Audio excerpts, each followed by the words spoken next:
नमस्कार, मैं नीलिमा शर्मा अपने द्वारा लिखे प्रभाती संदेश के क्रम को आगे बढ़ाते हुए आज पुनः उपस्थित हूँ। और प्रभाती संदेश में आजकल हम आत्मिक गुणों के बढ़ाने के बारे में, उसका संचयन करने के बारे में बात कर रहे हैं।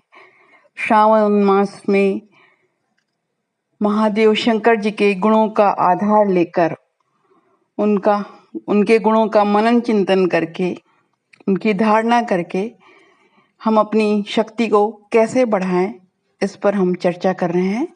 शंकर जी के अनेक गुणों को हमने जाना। आज हम उनके अगले गुण को समझेंगे कि शंकर जी अत्यंत संयमी हैं।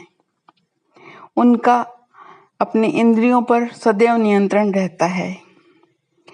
वे असीम शक्तिशाली हैं, लेकिन उन्होंने अपनी शक्तियों का कभी भी दुरुपयोग नहीं किया, बल्कि उसका सदुपयोग जन कल्याण के लिए ही करते हैं।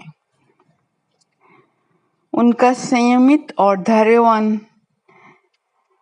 भाव ही उनको विष को कंठ में धारण करने की क्षमता प्रदान करता है।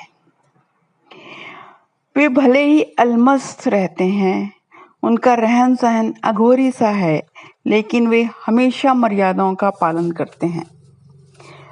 उस प्रसंग को याद करें कि वे सती को हमेशा अपनी जंघा पर बिठाए रखते थे, लेकिन जब सती ने श्री राम जी की परीक्षा ली, तब श्री राम जी के द्वारा सती को पहचान कर उन्हें माता संबोधित करने के बाद से शंकर जी ने सती को जंघा के बजाय बगल में बिठाना शुरू कर दिया।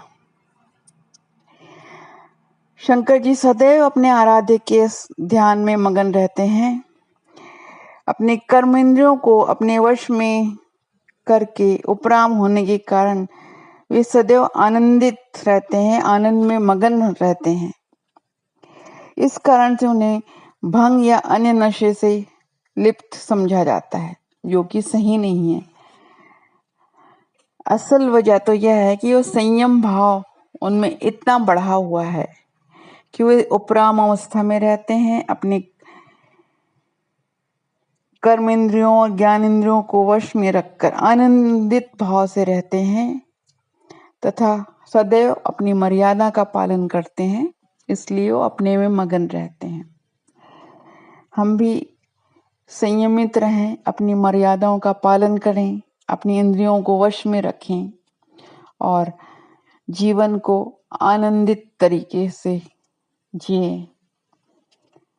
यही हमारी आत्मिक शक्ति को और ज़्यादा बढ़ाने के लिए एक प्रेरणा बनेगा और जिससे हम मानसिक शक्ति से लबालब होते जाएंगे। सादर धन्यवाद।